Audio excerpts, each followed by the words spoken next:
Lena, we need your room. My stepfather's voice sliced through the calm of the Vermont farmhouse. Curt, dismissive, as if I were a guest overstaying my welcome. I paused, fingers hovering over my laptop, where I'd been analyzing biotech data since 5 a.m. Come again? Maya's moving back, fresh out of Stanford Med. She needs proper space for her residency research, and your room has the best lighting and space for her equipment. He eyed my corner setup like it was a pile of junk, not the neural mapping software I'd been developing. You'll be fine in the attic. We cleared it out this morning.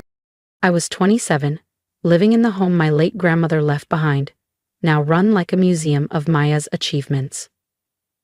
I worked remotely for a neuroscience lab and had just begun beta testing my own cognitive analytics tool.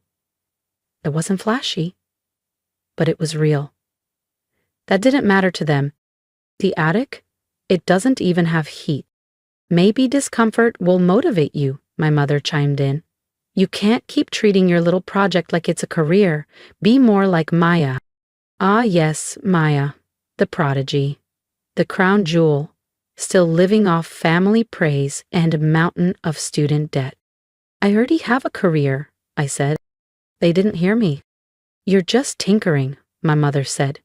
Maya needs the space for something real. I looked at the whiteboards lining my room. Years of equations, simulations, prototypes. They saw scribbles.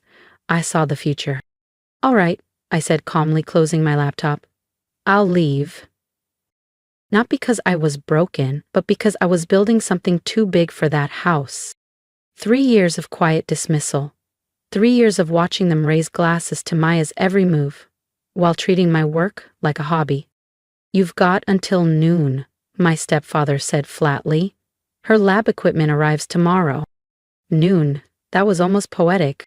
Because at exactly 12:00 p.m. tomorrow, Lena Carlisle's biotech startup NeuroFathom would go live. That evening, as I packed my gear into moving boxes, my phone lit up. Encrypted message from Eli, my CTO. All systems green. NeuroFathom launch locked for noon. Perfect. I smirked, imagining the storm about to hit the neuroscience sector in less than 24 hours. For 3 unglamorous, exhausting years, I had been perfecting a machine learning platform that mapped neural degeneration patterns before symptoms even appeared. What they saw as tinkering was actually a revolution in early diagnostics. The research assistant role, I claimed, was a convenient front. NeuroFathom had been quietly operating under a parent firm based in Boston, legally watertight, investor-ready, and preparing to reshape the entire medical diagnostics landscape. While they bragged about Maya's clinical rotations, I built an engine capable of saving thousands of lives, many through partnerships they never even knew I negotiated. Buzz. New message from Eli. Phase 1 confirmed. NeuroFathom now holds controlling interest in HelixCare.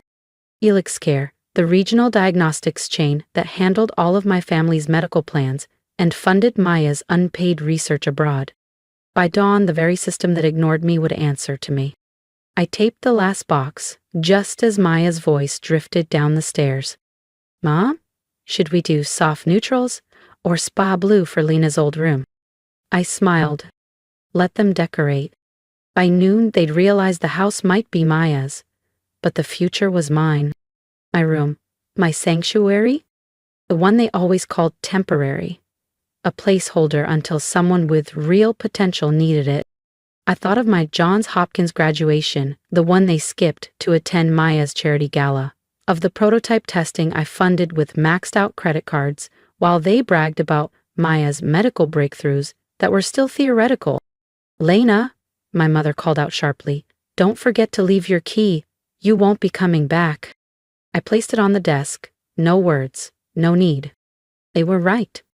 I wasn't coming back. As I loaded the last box into my car, I overheard laughter from the kitchen. Accent walls. Custom shelving. This room deserves someone building something important, not just tinkering in isolation. I sat in my driver's seat, opened my laptop, and typed one line. Initiate, Beatrice, Proton. Authorization, NeuroFathom Core.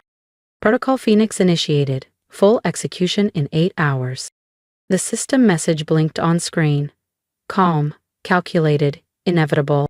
I closed the laptop and started the engine. Not a glossy SUV like Maya's, but a quiet hybrid. Simple, strategic. Every detail part of the persona I'd crafted for years. Because tomorrow, they wouldn't just see success. They'd feel powerless in its shadow. I drove through snow-lined backroads toward Burlington, Vermont, where my real home waited. A private penthouse overlooking Lake Champlain, the entire top floor of the Rivermere residences. The valet nodded, the concierge greeted me by name, and the elevator rose without a stop. Up here, I wasn't the directionless one. I was Dr. Lena Carlisle, founder of NeuroFathom Labs. I stepped into my office, screens lit with global neuroanalytics. And right in the center, a glowing window. Helix Care Systems Sync, 94%. Launch was near. This wasn't just about pioneering neuroscience anymore. The system we were launching, NeuroFathom's clairvoyant protocol, could detect early cognitive decline, but also patterns of clinical fraud, ghost billing, and falsified trial data. It would quietly dismantle the networks that had propped up Carlisle Medical Group for years. The same institution my mother used to funnel research grants into Maya's unregulated side projects, while telling me I needed to earn my own path. A message popped up, the family group chat. Dinner tomorrow at Birch and Stone to celebrate Maya's latest publication. Lena, you're welcome. If you've landed somewhere stable, dress nice. Birch and Stone, their country club heaven. The same place they celebrated Maya's acceptance to Stanford, while I watched from the coat check, saving tips to buy my first EEG rig. The same restaurant where, tomorrow, their corporate cards would quietly fail. Because the diagnostics network backing them would no longer be under their control. I typed a reply. I'll be there. Then I opened the encrypted file titled Project Recalibration, a full audit of every snub, financial slight, and manipulated ledger line, cross-referenced with NeuroFathom's final takeover paperwork for Carlisle Medical Group and its partner clinics. Dr. Carlisle, the executive board is assembled, my assistant Clara said over the intercom. Thank you. I'm on my way. I glanced in the mirror, no longer overlooked, no longer apologizing. Tomorrow night, as I sat across from them at Birch and Stone, I wouldn't be tagging along. I'd be taking control. They'd raise glasses to Maya's groundbreaking research, unaware their empire was already under new leadership. My phone buzzed again. Another secure message from Eli. If you're ready to watch how Lena turns the dinner table into a boardroom and a toast into a takeover, make sure to subscribe so you don't miss what happens next. Phoenix Protocol, fully deployed. All systems exceeding benchmarks, Helix Care acquisition finalized. Ownership confirmed. I slipped my phone into a slim clutch and stepped through the walnut-paneled entrance of Birch and Stone, the place my family treated like sacred ground. The maitre d', Julien, looked up instantly, not at the Lena they once dismissed, but at Dr. Carlisle, primary stakeholder of the very property beneath their feet. Your usual seat, Dr. Carlisle? He asked with a knowing smile. I gave a soft shake of the head, eyes gliding toward the corner booth. Not tonight, Julien. I'm with them. I approached as Maya gestured elegantly, describing her latest honor. Research suite on the 15th floor. Floor-to-ceiling lake views. They gave me my own assistant. My mother's eyes twitched when she saw me. Lena, you came? We already started ordering, my stepfather added without turning. I had a few things to finalize, I replied calmly, sliding into the edge seat, my usual place on the periphery. Work, Maya smirked. Still calling it that? My stepfather finally glanced up, no doubt keeping tabs on Carlisle Medical Group's market position. Hope you're not freeloading, that name still means something. Before I could speak, Maya continued. The department head said I could lead clinical trials by next spring. Speaking of leadership, I said lightly, did you hear about the board change at Helix Care? My stepfather stiffened. What change? At that moment, a server approached with champagne. My mother reached for her purse. Let's celebrate. This one's on me. She handed over her platinum card. I already knew what came next. The waiter returned, voice tight. "Apologies, ma'am, but your card was declined." "That's ridiculous," my mother snapped. "Run it again." "We've tried 3 times, ma'am. Would you like to provide another?" My stepfather, jaw clenched, handed over his card. The waiter took it silently, then returned with the same apologetic tone. "I'm sorry, sir, this one has also been declined." Maya sighed, clearly annoyed, and produced her Helix Care corporate card. "Ugh, fine. I'll handle it." If you're still watching, you're about to witness what power truly looks like. So hit subscribe and stay with me for the moment they realize the daughter they sidelined now controls the system they once ruled. "That won't work either," I said softly, setting my glass down. All 3 turned to stare at me. "What do you mean?" my stepfather asked slowly, already catching the tone shift. I met his gaze evenly. "About Helix Care? There's been a change in leadership. As of midnight, all account activity falls under new oversight." My mother's complexion went pale. "Lena, what are you talking about?" "Protocol Phoenix," I said calmly, leaning back. I watched the recognition bloom in my stepfather's eyes. A man who lived in backdoor deals and whispers. He knew the name. He'd heard about the AI system disrupting diagnostics and exposing fraud. "That's not possible," he murmured. "Neurofathom," I confirmed. "The same firm that just acquired Helix Care." Maya blinked. "What does that have to do with our cards?" "System protocol," I said. "Irregular transactions, unregistered trusts, falsified clinical stipends. All accounts are temporarily frozen pending audit." My stepfather's voice dropped. "How do you know this?" I smiled slightly. "Because I designed the system." I smiled. "Because I built it. I am Neurofathom." Silence dropped over the table like a shroud. Even Maya's usual stream of self-praise stopped mid-sentence. "That's ridiculous," she scoffed eventually. "You work for some freelance lab out of Boston." "A convenient cover," I replied coolly. "Neurofathom operates through layered entities and quiet acquisitions. That lab is just one node in a network spanning diagnostics, AI, and clinical infrastructure. We now employ over 3,200 people across 14 countries, and as of this morning, we control every system backing your medical insurance, your grants, your payroll, and your research portfolio." My mother's fingers clenched her linen napkin. "But you're just what?" I cut in. "Just the daughter you sent to the attic? The one whose graduation you missed? The one who wasn't Maya?"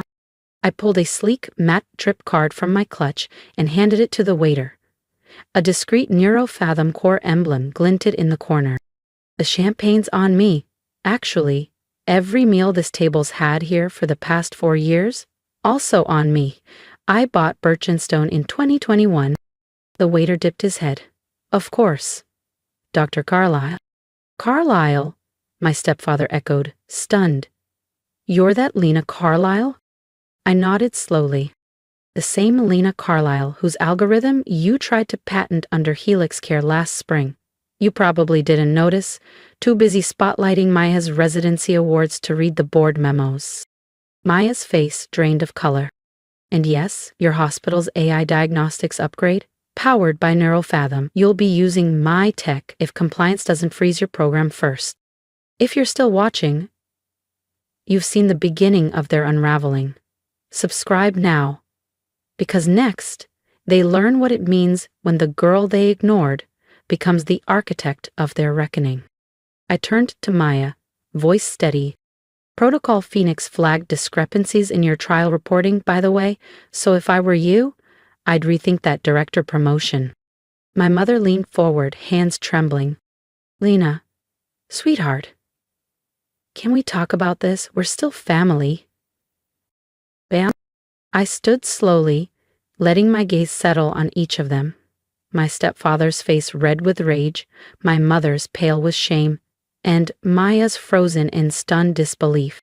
Family doesn't exile you to the attic because you don't fit their narrative. Family doesn't miss your thesis defense to toast someone else's internship. Family doesn't call your career a phase while funding lies. I picked up my handbag. Deep, forest green, alligator leather. Understated but unmistakably high tier. It cost more than the Audi my stepfather loved to brag about. Your accounts will remain frozen until the internal audit is complete, I said evenly. And based on what Protocol Phoenix has flagged so far, I'd expect a call from the Office of Inspector General, possibly before Friday. You can't do this, my stepfather growled. I met his eyes, steady. I already did. Then I paused. And Maya? I tilted my head slightly, voice smooth. If you're looking for a quieter place to do your research, I hear the attic gets excellent sunlight this time of year. I walked out without looking back.